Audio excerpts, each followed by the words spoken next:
A fish tank filter that stopped and wanted to show you how you can get it going. It's plugged in, it's very dangerous. So don't touch anything unless you know exactly what you're doing. What this has is it's got this little extension, and basically what happened is the impeller got stuck. So we got to take the extension off. You can turn it off to do it. It's safer that way.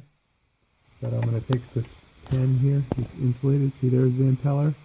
I'm just going to spin it.